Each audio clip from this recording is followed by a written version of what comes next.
Hey YouTube, I had a little unwelcome excitement yesterday when a military type, clearly suffering from some kind of post-stress disorder thing, attacked me in the countryside. Throughout the assault he was crying and talking about the time when he had to drag the bodies of children out of a river. But I'm okay, there's no bruises or anything. I wouldn't be considered vulnerable, let's put it that way. In my last video I accidentally bumped into an idea that indicates that although witnesses and others consider the Bible to be the font of all morality, love and civilization, I truly beg to differ. I've already discussed Lot and we know about him, yet Jehovah loved him and tells us to respect him whilst killing his totally innocent wife. But there's a man that Jehovah loved even more. Out of the entire world's populations of the Americas, Africa, China, India, Europe and the Australias, etc., there was only one little family group that God wanted to save. God loved Noah that much, so there must have been something very special and moral about him. And that thing might have been that he was prepared to do a drunken striptease, which on a 600-year-old man would not have been pretty. And he could curse into eternal slavery his own son and his descendants. And the Bible has since been used to justify the slavery or extermination of people of colour like myself for many centuries. Okay, that was the harm the Bible did then. What is it doing now? Professor Tamarin published the results of a study of over 1,000 kids between the ages of 8 and 14 in Israel in 1966 and 1973, who were read the Old Testament account of one of Joshua's battles. The children were asked a simple moral question. Do you think Joshua and the Israelites acted correctly? 66% gave total approval and 8% partial approval, with their justifications based on religious grounds only, and I quote a few. Joshua did good because the people who inhabited the land were of a different religion, and when Joshua killed them, he wiped their religion from the earth. And I also quote, if they had not acted in this manner or killed anyone, then there would be danger that the sons of Israel would have assimilated amongst the Goyim. Even those that totally disapproved did so for tactical or bigotry rather than humane reasons, and I quote an example or two as follows. Since the Arabs are impure, and if one enters an impure land, one will also become impure and share their curse. And if he did not destroy the property, this is relating to Jericho, it would have belonged to the Israelites.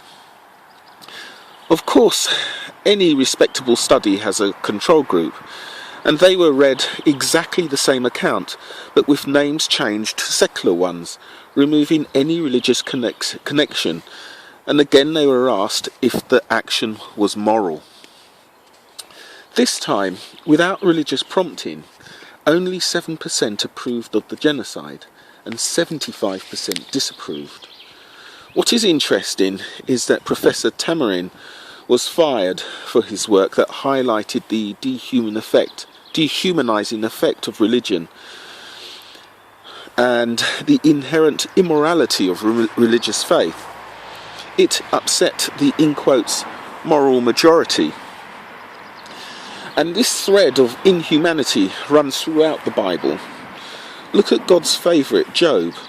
Jehovah authorised the destruction of this man's wives, children and property to prove a point to Satan, and to, in quotes, reward Job.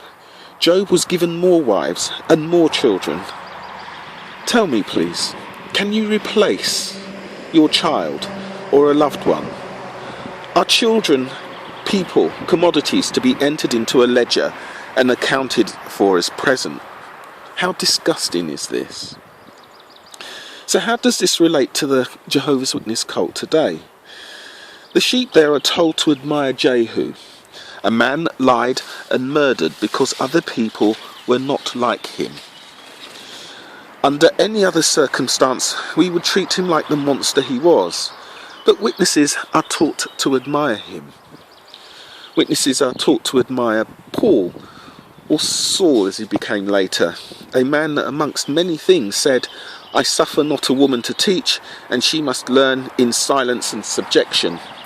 Clearly a woman hater, and possibly an excuse for the oppression of about 50% of the world's population for so long. In fact, virtually all of the characters in the Bible we're taught to admire are deeply flawed and would be certified insane or imprisoned or executed in modern secular society, maybe with the exception of Job, who acted with more dignity than all of the other characters in the tale together. The only feature exhibited by the biblically sainted is blind, brainless, often inhumane obedience. In fact, it's not hard to see Jehovah's Witness indoctrinated children saying the same things as seen as in the Tamarind study, when what they said was fresh out of the Jehovah's Witness Armageddon talk. If witnesses admire these monsters, is it any wonder that so many have no natural affection, willing to abandon children, mother and father if they don't conform to mind control, and then they call it love? Did Abraham love his child? Was Jehu loving? What are Jehovah's Witnesses? What kind of crazy man must Abraham have been to have been sharpening his knife to kill his son because a voice told him to? You know, it's the same kind of crazy that destroys your family because a business in Brooklyn told you so. So to anyone thinking of joining this group of mind twisters, run.